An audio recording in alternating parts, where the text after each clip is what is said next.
Yo, what's up everybody? It's Victor over here at the Fish Room. Welcome to another Tankful Thursday. It was a busy week this week. I got the fish bowl over here set up. It's a wavy bowl I made over at Electric Glass. I drilled the bowl at the bottom and I put a sponge filter in it. I'm going to show you guys what I did and the process I went to in order to get that. And then I'm going to show you what I'm doing with the fish room because I'm moving a lot of the fish around, so I want to explain to you guys why I'm putting certain fish in certain spots, and then we'll go from there. After I drilled the hole, I turned the bowl upside down, I put the airline through it, and then I caulked it around the edge. I used my fingers to push down on there to make sure I had a nice good seal, and then right there on the other side I used a knife just to make sure that the silicone was pressed up against it. I waited about 4 hours and then I flipped it upside down, caulked the inside of it, did the same method, used my fingers, just like Joey showed on his YouTube channel. It's a great example of how you do that. And then I waited probably a day, 24 hours, and then I filled it, made sure it held water, and then I was good to go. When I drilled the bowls, I used this Dremel. I have a Dremel 3000 and I use a diamond coated drill bit, and I actually ring it out instead of using those big ones because I've cracked a lot of my bowls in the past and I've had a lot more success using this, so that's just what I use. After waiting so patiently, I started to put some sand in there and then I took a sponge filter, buried the bottom of it and plugged it in. I ended up putting a little bit more sand in there just to make sure that the roots for the plants I was going to put in there would have enough space to actually grow out. And then I planted it. I put some blixa in there. I put some crypts, water wisteria, water sprite, a few stem plants, fast growing stem plants, and dwarf sag.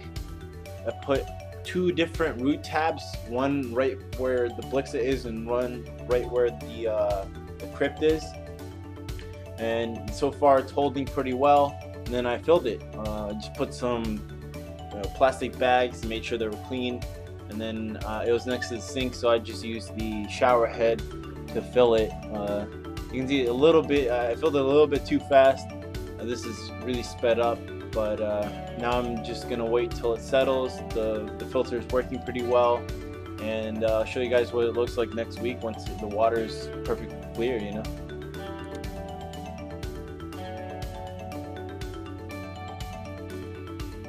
Alright, so now I'm going to take you guys through the fish room and kind of show you where I'm putting all the fish. Started today. I'm moving a lot of my fish around in order to put them in the right environment to breed. I want to make sure that they're in the right tanks to breed. I started with the 30-gallon upstairs. I moved the Nanakara Anomala into the tank. They're hiding in the back right corner. I put them in this tank because they like a more planted environment. This tank is quieter, there's not as much movement, so I'm hoping that this will provide them the environment they need in order to breed properly. So I'm gonna wait and see, and hopefully it all goes well. I moved the daffodils that were in this tank into the 33 long that's downstairs. This is a longer tank. It gives these cichlids that need that territory space more room to move. I added a cave on the left side. I'm going to add another cave on the right side. I just need to go get some rocks.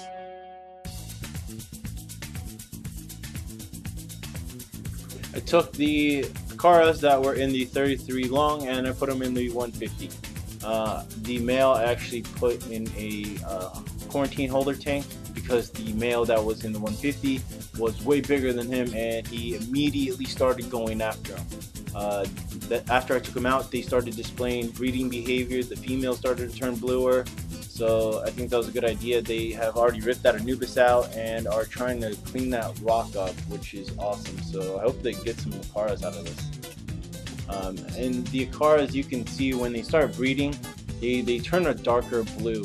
The underside of the male starts showing this darker color.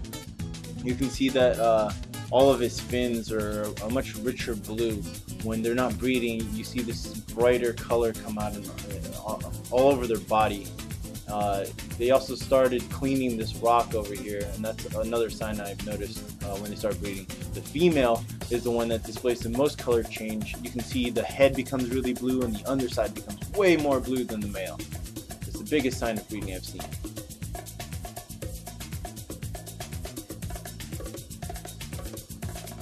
I was able to get all of the tiger barbs. I found someone in the CCA to pick them up. I moved the Bolivian ram into the 150 gallon because I haven't found anyone to take them yet. But hopefully these guys start breeding soon. Before, when I had just the Bosmani in there, they were showing a lot of breeding behavior. So I'm hoping that will go again now that I have just them in the tank.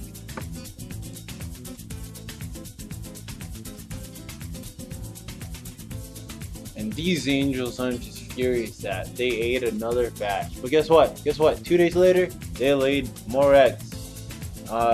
But these, they didn't take care of them, and they kind of don't look like they're gonna make it. I'm gonna buy a little fry catcher, put on the side of the tank, and just siphon them out next time as soon as they're out of the eggs, because these guys are just not good parents. I mean, this is not their first time, so. Alright everyone, hope you enjoyed that. Next week I'm going to try to show you guys how I make the glass pieces. It depends if I can get someone to come take the video of it while I'm blowing glass. Can't really film it while I'm blowing, so look out for that coming soon. Hopefully I can do it next week.